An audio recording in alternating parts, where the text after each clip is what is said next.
أعوذ بالله السميع العليم من الشيطان الرجيم بسم الله الرحمن الرحيم السلام عليكم ورحمة الله وبركاته. Juste avant que nous commencions, deux ou trois petits mots de clarification et de rappel. Juste un petit mot, depuis l'an 2000, nous avons les rencontres du CIMEF et comme vous le savez, ça a commencé à Abidjan. Un de nos frères y a participé tout le temps à chacune de ces organisations, à chacune de ces rencontres, il était là. C'est un des frères fidèles et en l'occurrence qui vient de très loin puisqu'il venait de l'île Maurice. Aussi le frère Hassan Abdelrahman. Et je viens de recevoir à l'instant un mot où il manifeste et il nous dit en ce premier jour du CIMEF, mon cœur est lourd. Donc il pensait que ça commençait aujourd'hui, je pense. En tout cas, moi je l'ai reçu aujourd'hui. Mon cœur est lourd et je n'arrête pas de penser aux frères et aux sœurs. Vous êtes dans mes invocations et je prie qu'Allah facilite et accueille vos efforts. Je vous le dis parce que ce qui justifie le fait qu'il ne soit pas avec nous, et c'est ce qu'il m'indique dans le email, c'est qu'il suit des examens médicaux et qu'il est malade. Et donc, en l'occurrence, vous qui êtes là et qui avez la chance d'être là, faites des invocations pour votre frère, pour sa santé et que Dieu, Inch'Allah, le rétablisse dans sa bonne santé. Allahumma amin. Donc ça, c'était un mot d'introduction pour nous rappeler de notre frère qui n'est pas là pour la première fois. Deuxième des choses que j'aimerais vous dire, et vous rappeler au deuxième jour finalement de nos travaux, c'est que ce CIMEF-là est un tout petit peu singulier. Nous avons passé, avant de pouvoir le faire ici au Niger, pratiquement une année à essayer de savoir même s'il allait avoir lieu et comment les choses allaient s'organiser, puisque différents pays avaient annoncé qu'ils le prendraient en charge et qui finalement n'ont pas pu le faire. Et ce que j'aimerais vous dire et vous rappeler, c'est que quels que soient les potentiels défauts que vous pouvez voir dans l'organisation, des chances qui manquent, je vous demande vraiment de prier beaucoup pour la sœur, la doctora Hawa, pour tout ce qu'elle a fait, parce que sans elle, ça n'aurait pas eu lieu, et tous ceux qui sont autour d'elle. Et que tout ce qui peut vous paraître problématique, vous faites l'effort de le dépasser en sachant que c'est, alhamdoulilah, une grande chance que nous puissions nous retrouver ici, dans ces conditions-là. Et je peux vous dire que les conditions dans lesquelles nous sommes, la façon dont nous sommes accueillis, la façon dont c'est organisé, c'est exceptionnel. Donc, s'il vous plaît, dans tout ce que vous pouvez dire et dans tout ce que vous pouvez ressentir, voyez le positif et restez positif par rapport à cela. Troisième des choses que j'aurais voulu vous dire également, c'est que le CIMEF, avec le centre de recherche, nous avons voulu ajouter ce que le CAIL pouvait apporter, à savoir la formation. C'est pour ça qu'on fait ça le matin. Et on veut garder l'esprit du CIMEF. Hier après-midi, il y a eu une discussion qui était ouverte. Et c'est vrai que, et c'est moi qu'en tant qu'animateur qui ai commis l'erreur de ne pas préserver le thème qui était lié à la discussion. Et donc, on va rectifier ça aujourd'hui. Vous voyez dans votre programme que cet après-midi, c'est le livre Lire le monde.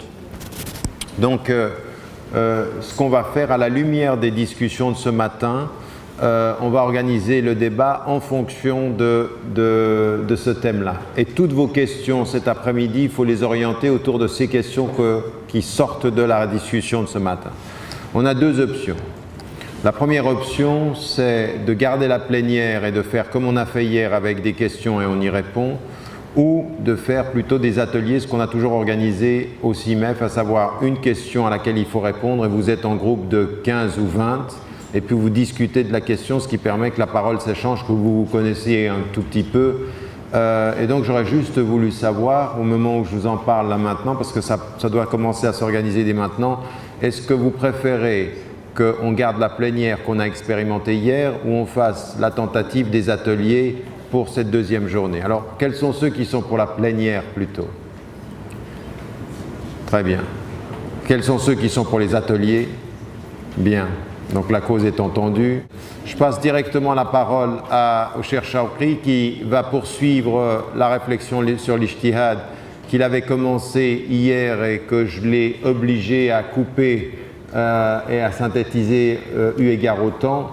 Donc on reprend et on continue sur cette question-là, Inch'Allah. والصلاة والسلام على أشرف المرسلين سيدنا محمد وعلى آله وصحبه أجمعين. Donc, dans la continuité, Inch'Allah, de ce qu'on avait envisagé hier. Donc hier, on a parlé de l'ijtihad dans la lecture et on a dit que généralement l'ijtihad, on l'avait catégorisé en 3 catégories. La première catégorie, effectivement, concernait la lecture, la compréhension du texte. Et les 2 dernières catégories relèvent de l'application. Et c'est ce qu'on va essayer d'élaborer aujourd'hui, bi'idhnillah. Donc, effectivement, la première étape, c'est de lire et de comprendre le texte. Et c'est une étape indispensable et essentielle, fondamentale, car c'est dans cette étape qu'on va essayer de comprendre la réalité de la religion, de concevoir la religion, et c'est sur cette conception que va s'établir la conception, le credo humain, que va s'établir le credo humain et que va s'établir l'action humaine. Donc cette première étape est essentielle, car une erreur dans cette étape, une erreur dans l'étape de la compréhension va aboutir forcément dans une erreur de conception de la religion et du monde et une erreur dans le comportement humain.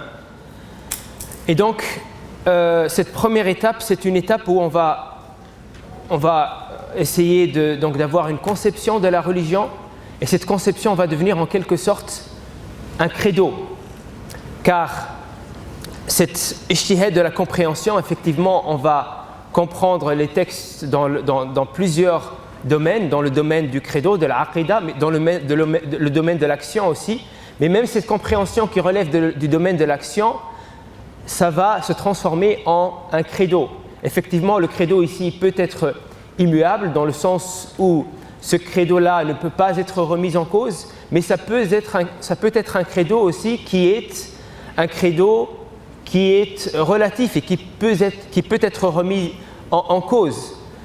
Mais en tout cas, c'est sur cette base-là qu'on va orienter l'action humaine. Et donc, que veut-on dire par l'application, qui est cette deuxième étape après la compréhension? Eh bien, l'application, c'est la traduction de la réalité religieuse dont la conception fut établie dans l'étape de la lecture, donc sa traduction dans la réalité concrète. Traduire donc la conception religieuse qu'on a acquis dans l'étape de la lecture dans la réalité concrète. C'est ce qu'on entend par application. Et en vérité ici, il faut qu'on parle non seul parce que souvent quand on parle d'application, on a l'impression qu'on va appliquer des prescriptions spécifiques qui concernent donc l'action d'un individu, l'action dans une question précise, etc. Mais il ne s'agit pas seulement de cela. Il s'agit aussi de l'application, plus généralement, du cadre référentiel islamique, de la vision islamique du monde, du credo islamique. Car la religiosité est tadayyun, donc c'est-à-dire le fait d'adopter le credo islamique, ce n'est pas seulement de croire en l'unicité d'Allah subhanahu wa ta'ala, de croire aux anges, de croire en cette vision islamique, en cette conception islamique intellectuellement, mais c'est aussi le fait que toute action humaine en émane de cette conviction, émane de ce credo, que l'action humaine soit dirigée par ce credo-là, dans tous les domaines. Donc l'aqida, c'est ça. L'aqida, c'est ça, pas seulement une conception ou bien une conviction intellectuelle, mais c'est aussi le fait que l'action découle, la pensée et l'action découlent d'une manière spontanée de cette conviction intellectuelle. L'action individuelle et l'action collective, les sciences et l'ensemble donc des éléments qui concernent l'action humaine.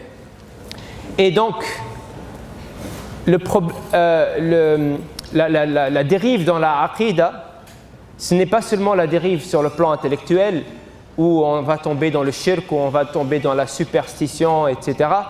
Mais c'est aussi le fait de ne pas se tenir dans son action au credo islamique. Donc, c'est-à-dire qu'on peut aujourd'hui parler de tawhid et parler de shirk et être très rigoureux sur ça, sur le plan, d'une manière abstraite, mais il faut parler aussi de la dérive dans le tawhid sur le plan économique. Il faut parler aussi de la bid'a sur le plan économique, sur le plan social, etc.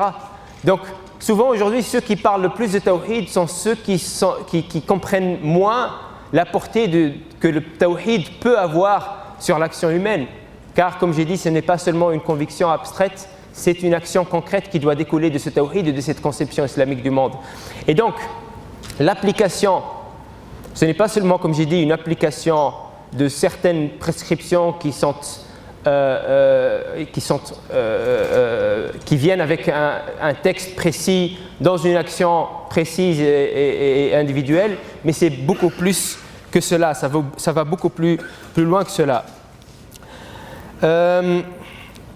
Et donc, c'est pour cela que les premiers savants ont consacré une telle importance à la science du credo. Et je l'ai dit hier, la science du credo, la aqida au début, ce n'était pas une science abstraite qu'on étudiait d'une manière scolastique en développant, premier point, la foi en Allah, deuxième point, la foi aux anges, etc., d'une manière comme ça abstraite de la réalité. Non, la science de la aqida s'est développée pour répondre à des questions concrètes de la réalité. Et on voit les questions qui sont étudiées au début dans la science de la aqida, on voit toutes ces questions-là relèvent d'une réalité concrète. Donc le but était effectivement de faire en sorte que cette aqida reste efficace dans la réalité et que l'action humaine découle d'une conception saine, d'un credo qui est en accord avec la volonté divine. Et donc on voit les questions qui sont abordées comme Khalq al-Qur'an par exemple, c'est une question qu'on retrouve dans la aqida. Est-ce que le Coran il a été créé ou est-ce que le Coran a été révélé, etc. C'est une question qui relève d'un problème concret qui a été soulevé dans la réalité et auquel il fallait répondre. Et donc, on trouve toutes les questions. Qu'est-ce qui fait sortir de la foi, de la religion, etc. Toutes ces questions-là, c'est des questions qui répondent à une réalité concrète.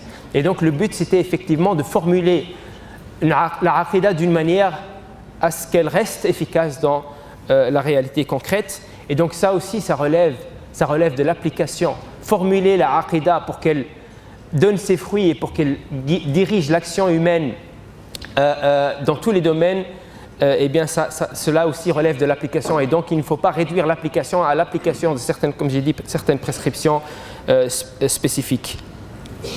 Et bien sûr, ici dans la aqida, et on va le voir plus tard, dans l'étape de la lecture, on va lire donc les textes pour en dégager une certaine compréhension théorique, mais dans l'étape de l'application, ce sera, pour la aqida en tout cas, une formulation à partir de ces prescriptions, à partir de cette conception qu'on a dégagée des textes, on va formuler quelque chose qui va être efficace dans la réalité concrète. Quant à la méthodologie de l'application, ici effectivement, pour l'application de la religion dans la réalité concrète, on a besoin d'une méthodologie qui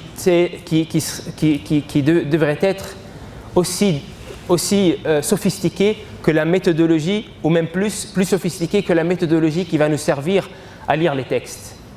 Mais la méthodologie, bien sûr, va différer dans sa nature que celle qui va nous servir à lire les textes. Mais malheureusement, pour des raisons historiques, la production intellectuelle musulmane n'a pas formulé de méthodologie d'application et s'est surtout contenté de formuler une méthodologie sophistiquée et développée de la lecture. Même s'il y a des choses à critiquer, même dans la méthodologie de la lecture, et j'allais y venir hier, je n'avais pas le temps, mais au moins, en fait, il y a une méthodologie sophistiquée et très développée qui va servir à cette étape de la lecture. Mais quant à l'étape de l'application, cette méthodologie existait bien sûr d'une manière spontanée. On le voit dans l'ijtihad des sahaba, des compagnons, on le voit chez les premiers savants. Et cette méthodologie de l'application existait, mais n'a jamais été théorisée pour des raisons historiques que je n'ai pas le temps de développer. Et aujourd'hui, on est dans le besoin le plus profond de développer une méthodologie de l'application, même s'il y a des éléments dans le patrimoine intellectuel musulman qui peuvent nous aider à cela. Et donc on va essayer de parler de cette ijtihad, de l'application selon les deux catégories, et on va essayer de mettre en évidence quelques éléments méthodologiques qu'on peut retrouver dans le patrimoine méthodologique hérité, et on va essayer aussi de donner quelques pistes pour arriver à développer cette méthodologie de l'application. Donc ça, on va... Donc, premier élément, donc l'ijtihad de l'application, catégorie et outils méthodologiques. L'ijtihad de l'application, bien sûr, comme j'ai dit, dans le patrimoine méthodologique, on peut trouver des pistes. Les premiers savants en ont parlé d'une manière effectivement qui n'est pas très développée, mais il y a beaucoup d'indications chez les premiers savants, même chez les premiers théoriciens de l'usul comme Shafi'i, Al-Juwayni, Al-Ghazali. Mais celui qui a vraiment essayé de développer la question, c'est l'imam Shatibi. Et il dit que l'ijtihad se fait en deux étapes. C'est le premier qui l'a dit d'une manière claire et qui a mis cela comme condition de l'ijtihad. Il dit que l'ijtihad se fait en deux étapes. La première étape, c'est la compréhension, etc. Mais la deuxième étape, il dit, c'est l'ijtihad fi tahqiq al-manat. Et il dit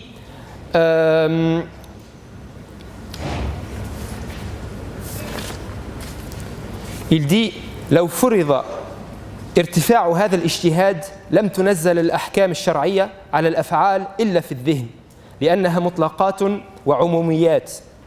Donc il dit, on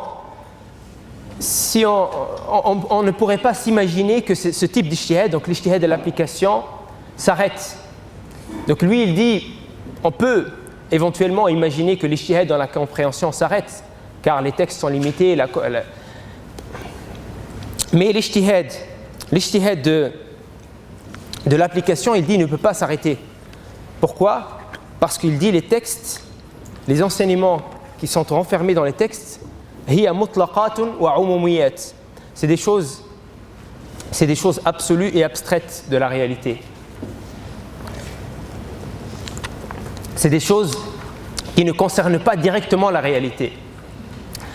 Et donc, il dit, les textes sont abstraits et ne sont pas spécifiés, alors que la réalité, dans les questions de la réalité sont spécifiques et ne sont pas abstraites. Et donc, on ne peut pas passer de l'abstrait au spécifique d'une manière, sans faire d'ijtihad pour voir si cet abstrait concerne ce spécifique.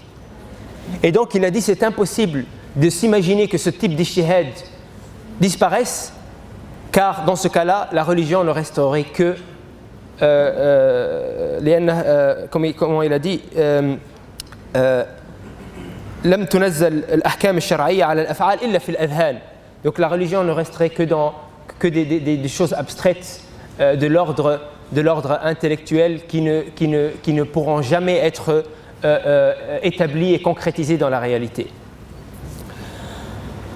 Donc on a dit que cet ijtihad dans l'application peut se diviser en deux catégories.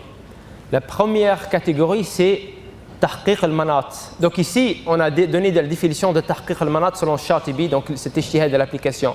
Mais cet ijtihad de l'application, tahqiq al-manat, comme Shatibi dit lui-même, se divise en plusieurs catégories. Et notamment deux catégories essentielles. La première catégorie, c'est tahqiq al-manat al-am. Qu'est-ce que ça veut dire? C'est le fait de formuler à partir des enseignements de l'islam un cadre référentiel issu du credo qui est à même de guider la pensée et l'action humaine dans la réalité concrète. Et aussi le fait de formuler des modèles concrets ou des prescriptions individuelles et collectives issues de ce credo. C'est ça, tahqiq al-manat al-am. C'est donc le fait d'établir une prescription ou une conception d'une réalité générale qui n'est pas directement traitée par le texte. Donc ici, on a une réalité qui est générale. Ce n'est pas une réalité concrète qui concerne un individu ou une catégorie d'individus ou un pays ou un peuple, etc. C'est une réalité générale et on va essayer de formuler donc ou de formuler un cadre référentiel pour cette réalité générale. Donc ici, il s'agit d'une application d'une manière générale. On va voir plus tard que l'autre catégorie, c'est l'application directe et spécifique. Donc, on va essayer de formuler à partir des textes un cadre référentiel pour une réalité générale et par exemple un cadre référentiel dans le domaine de l'économie. Selon les critères et selon les éléments de notre réalité concrète. Un cadre général dans le domaine de la politique, etc., etc. Ça, c'est déjà un tahqiq al-manat al-am. Parce qu'ici, on va formuler à partir de prescriptions théoriques, à partir de notre compréhension théorique, quelque chose qui va concerner une réalité spécifique, que ce soit une réalité générale comme la politique ou l'économie, etc., ou que ce soit une réalité qui concerne un individu, comme par exemple la drogue. Disons qu'il n'y a pas de texte directement qui parle de la drogue. On va formuler à partir des textes un statut qui concerne la drogue. Et on va voir plus tard que dans le tahqiq al-manat al-khas, ce sera différent. Parce qu'ici, par exemple, on a établi que la drogue c'est haram. Ici, il s'agit de tahqiq al-manat al-am.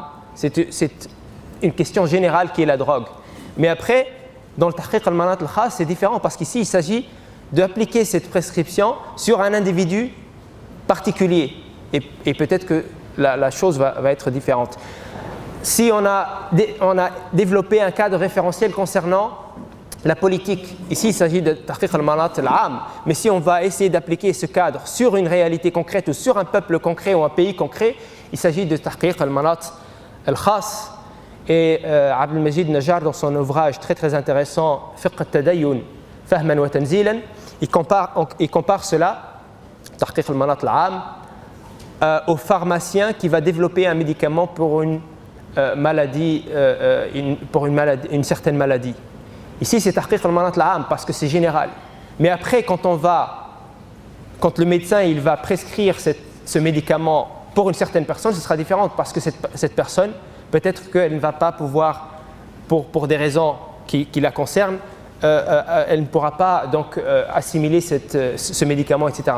Donc là, ça peut nous donner une idée de l'ordre des choses.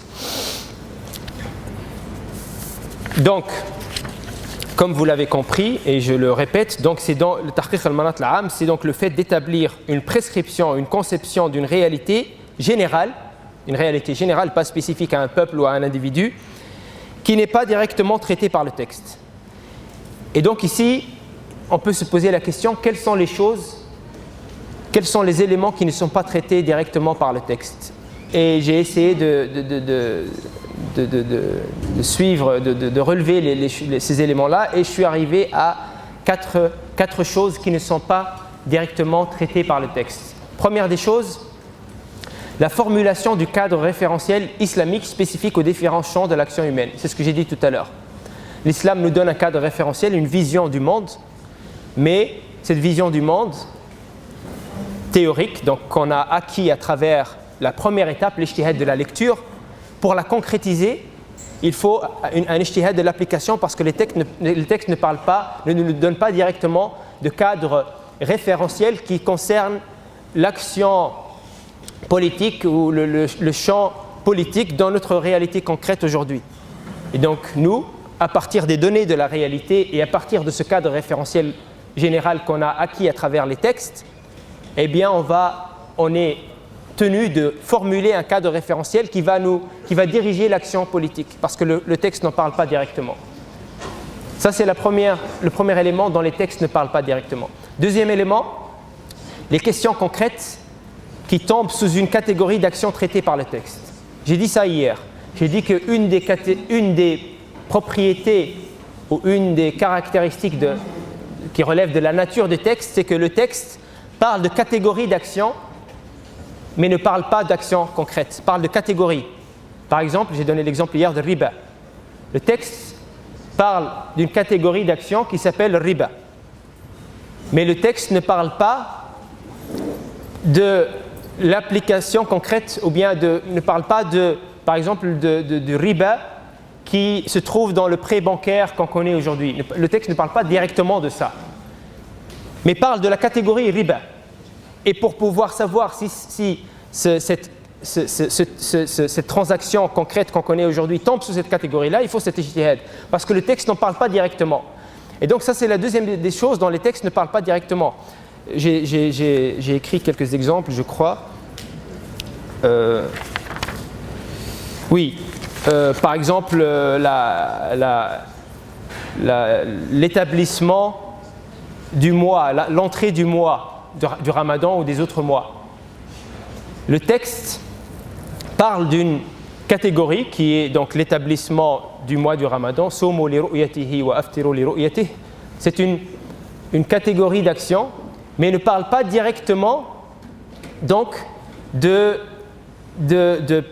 par exemple du calcul astronomique pour établir ce mois-là. Est-ce qu'il tombe sous cette catégorie générale du texte ou non? Le texte ne parle pas directement de cela.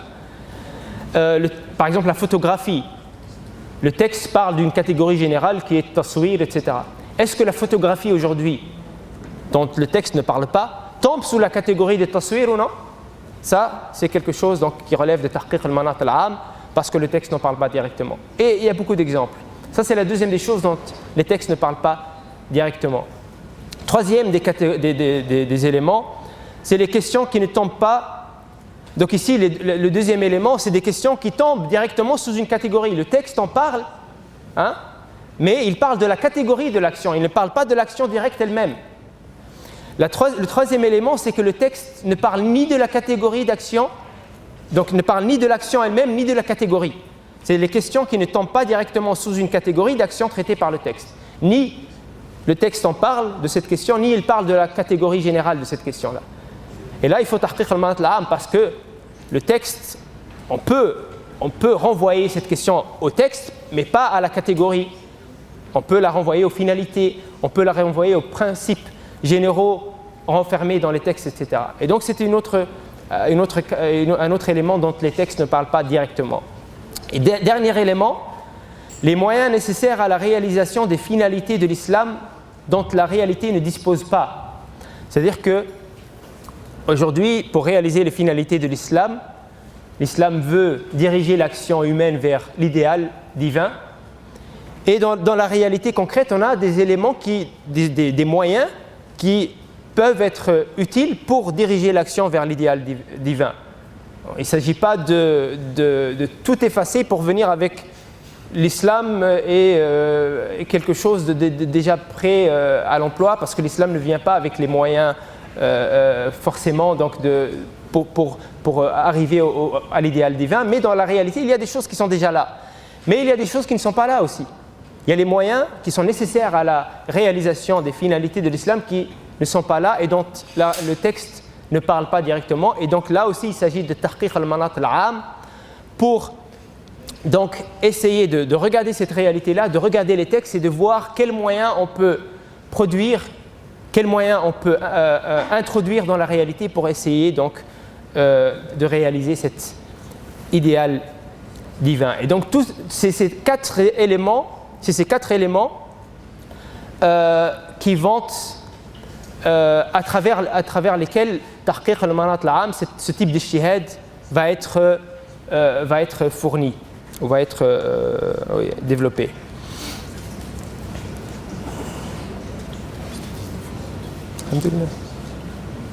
Donc maintenant, outils méthodologiques. On est toujours à la première des catégories de l'application. On a dit que dans l'application, il y a deux catégories. On est toujours dans la première catégorie, outils méthodologiques. Donc comme je vous l'ai dit, il y a des éléments qu'on peut retrouver dans le patrimoine méthodologique hérité qui sont utiles à cette tahqiq al-manat al-'am. Et donc ici, comme on l'a dit et on le répète, tahqiq al-manat al-'am, c'est dans l'établissement d'une prescription en conception d'une réalité générale qui n'est pas directement traitée par les textes. Et on a montré les quatre catégories des éléments qui ne sont pas traités directement par les textes.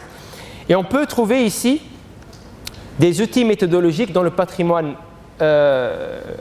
intellectuel musulman qui effectivement sert à cela.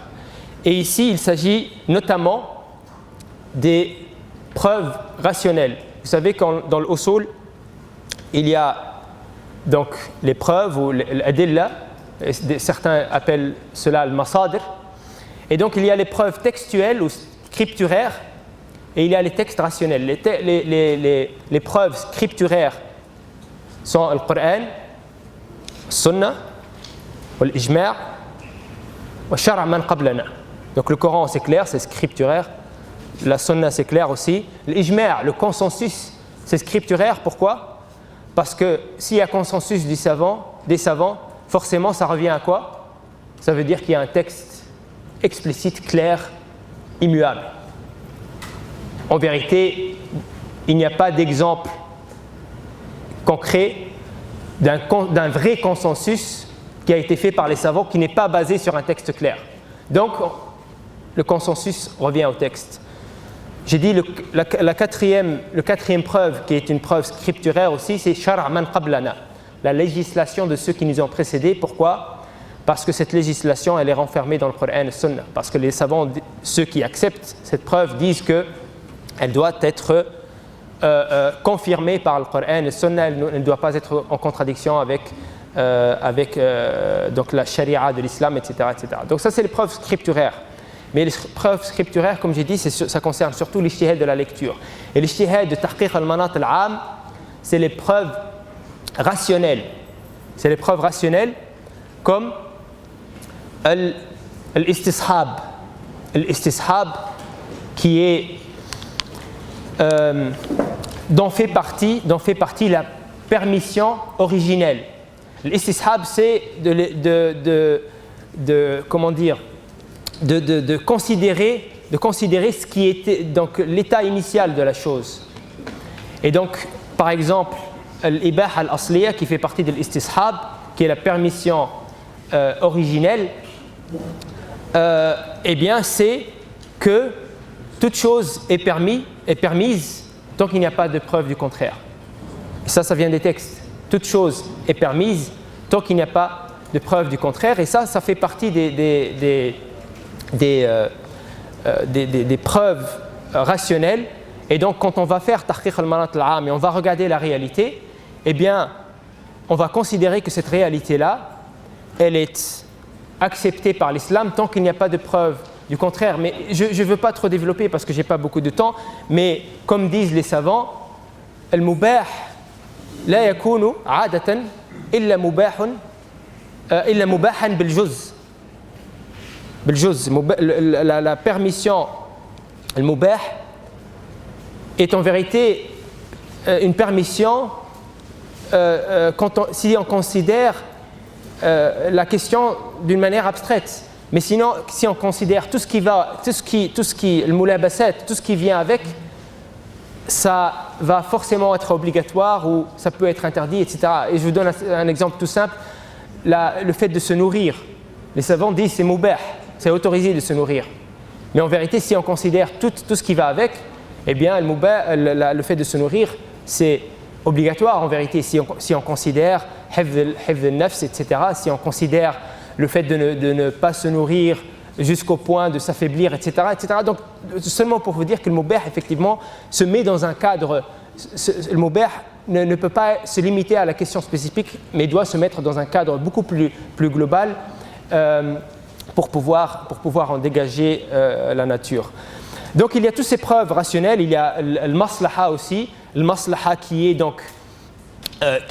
le moyen pour arriver à la réalisation des finalités de l'islam.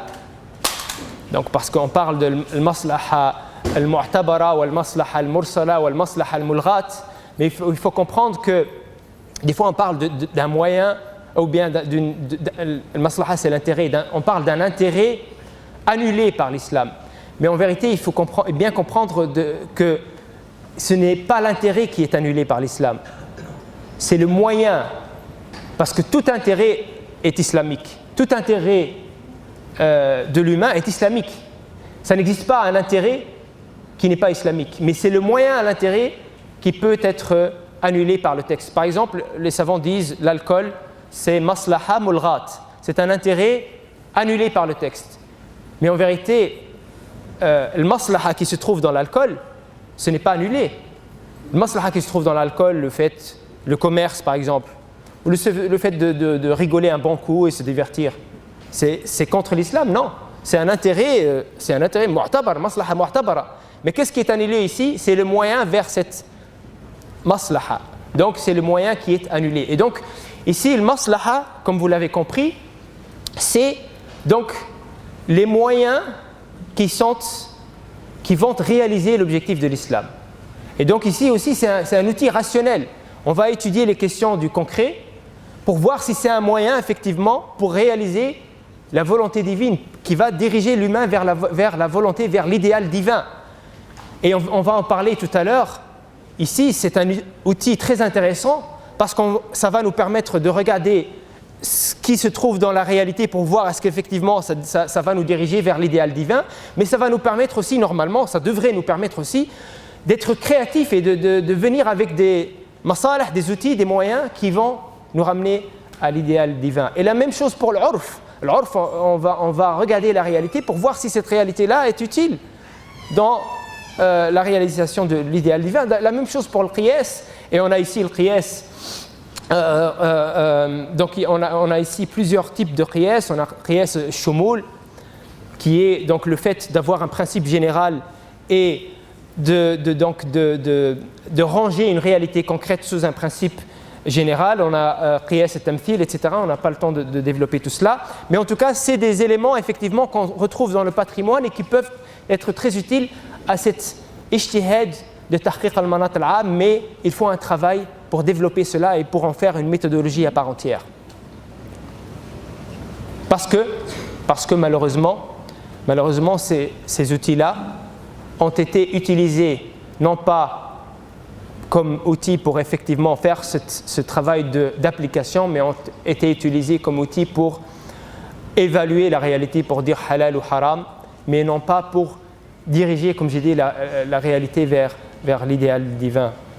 Et en plus de ça, déjà il y a divergence et beaucoup de savants rejettent ces outils-là. Et en plus de ça, même ceux qui ne les rejettent pas n'ont pas considéré beaucoup d'importance. Et quand on regarde le maslaha, usul fiqh dans le maslaha, le mabhath al-maslaha, c'est quelques pages. Alors que les outils qui concernent donc la lecture des textes, c'est des volumes. Et là, quand il s'agit de maslaha, c'est quelques pages où on dit maslaha al-mursala ou al-mulghat ou al-mu'tabara, etc., sans vraiment dégager quelque chose effectivement qui puisse être une méthodologie pour appliquer le maslaha. Maintenant, on arrive à la deuxième catégorie de l'ijtihad, de l'application, qui est tahqiq al-manat al-khas. Tahqiq al-manat al-khas, comme j'ai dit tout à l'heure, dans la catégorie précédente ou dans l'étape précédente, c'était une application, mais une application théorique. Une application théorique et générale. Et maintenant, il s'agit d'une application concrète dans laquelle on va regarder les circonstances spécifiques de l'individu et d'une société concrète. Donc tout à l'heure, c'était une application générale. Mais là, on va regarder la situation d'un individu ou d'une société et toutes ses spécificités culturelles, etc. On va regarder toutes les spécificités parce maintenant, on a dessiné ce cadre, on a appliqué d'une manière théorique et donc on a un cadre qui va nous permettre l'application. Mais avant d'appliquer, il faut regarder les spécificités. Et ici, on a comparé tout à l'heure cela au pharmacien. Donc dans la première étape, le pharmacien qui va donc établir donc un médicament pour une maladie concrète. Mais avant de prescrire cette maladie à un individu, il faut voir l'individu. Peut-être qu'il présente certains symptômes ou certaines choses qui vont faire en sorte qu'il ne va pas pouvoir accepter ce médicament-là. Donc il faut regarder dans la situation concrète de cet individu-là ou la situation concrète d'une certaine tribu et d'un certain peuple qui a, je ne sais pas, une maladie héréditaire ou autre qui ne lui permettent pas d'accepter ce médicament-là. Et donc il faut faire cette évaluation-là pour voir est-ce qu'on peut passer de cette application théorique à l'application concrète. Et cela, c'est tahqiq al-manat al-khas. Et donc ici, on a compris donc la différence entre tahqiq al-manat al-'am et tahqiq al-manat al-khas. Outil méthodologique, eh bien, vous l'avez compris, le tahqiq al-manat al-khas, c'est dans l'application des prescriptions ou conceptions sur la réalité concrète. Et en revenant au patrimoine méthodologique hérité, on trouve des éléments méthodologiques aussi qui peuvent être très utiles et encore une fois, malheureusement, qui n'ont pas été développés à cet effet, mais qui peuvent être très utiles pour cela.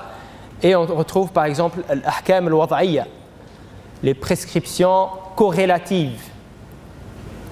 Prescriptions corrélatives, donc je n'ai pas le temps de développer, mais l'ahkam al-wad'iyya notamment, c'est sabab wa shart wa al-mana'. Et je crois que la meilleure des choses pour expliquer cela, c'est l'exemple. Donc, je donne un exemple très simple. Encore combien de temps ?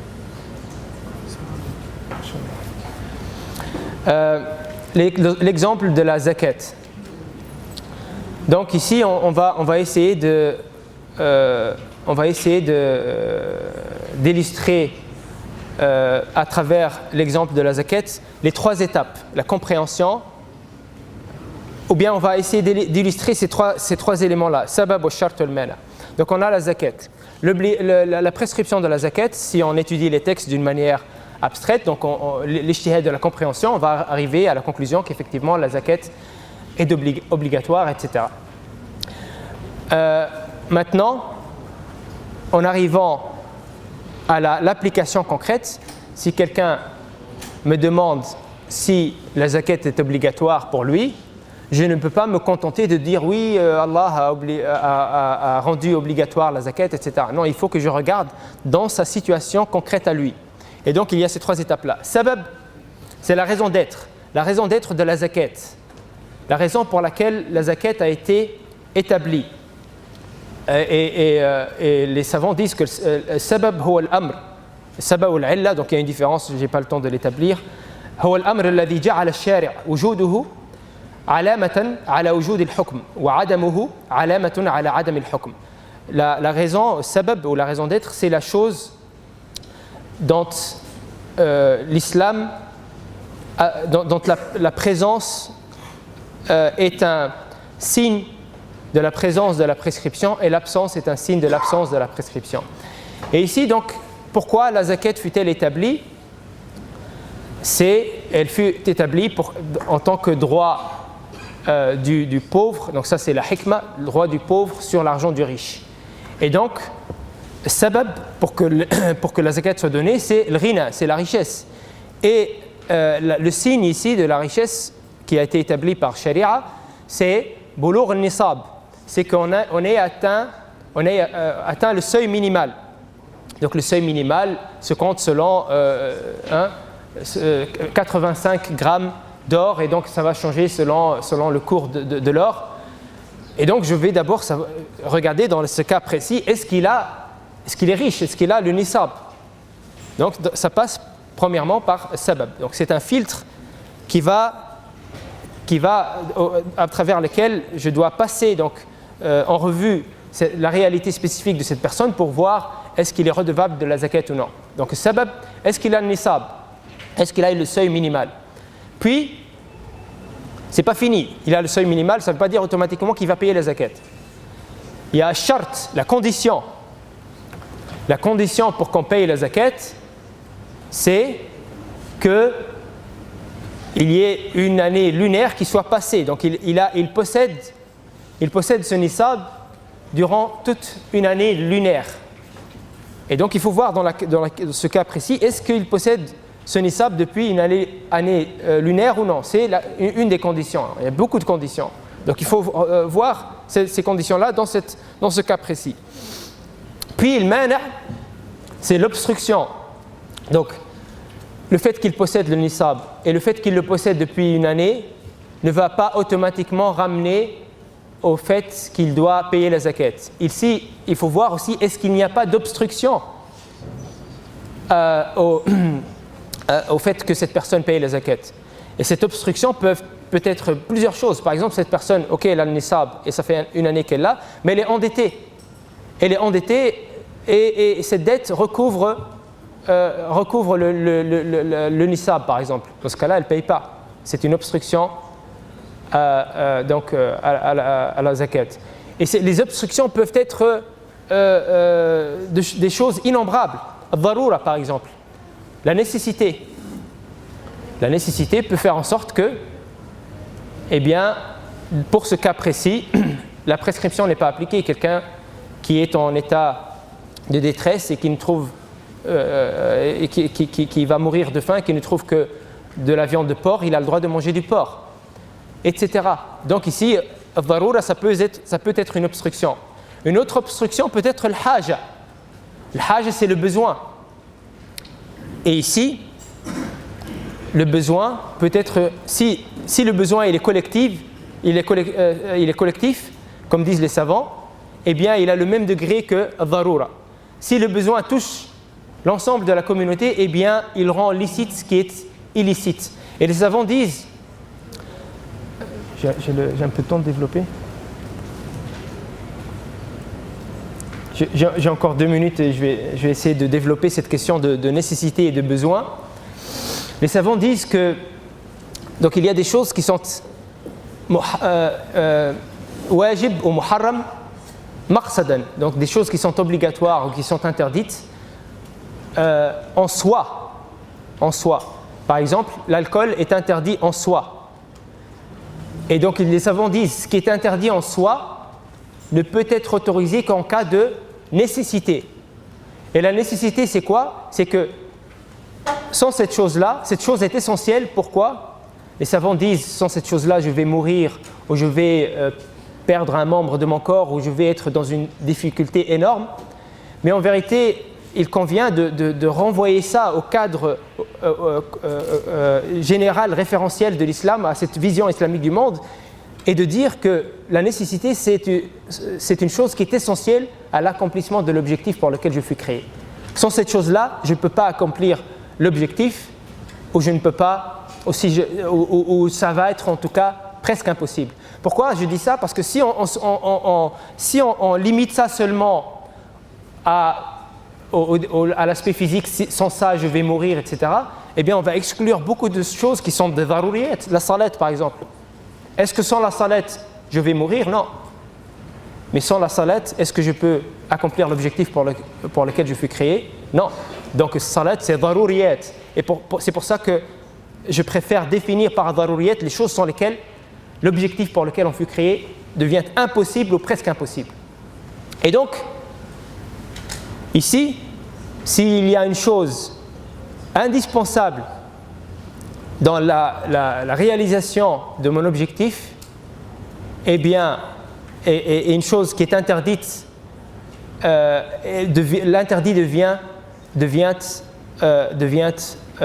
licite, hein, devient licite. Car sans cette chose, si je ne fais pas cet interdit-là, je ne vais pas pouvoir réaliser l'objectif pour lequel je fus créé, parce que, par exemple, l'exemple du porc, eh bien, je vais mourir, et quand je meurs, effectivement, je ne peux pas accomplir mon objectif sur Terre.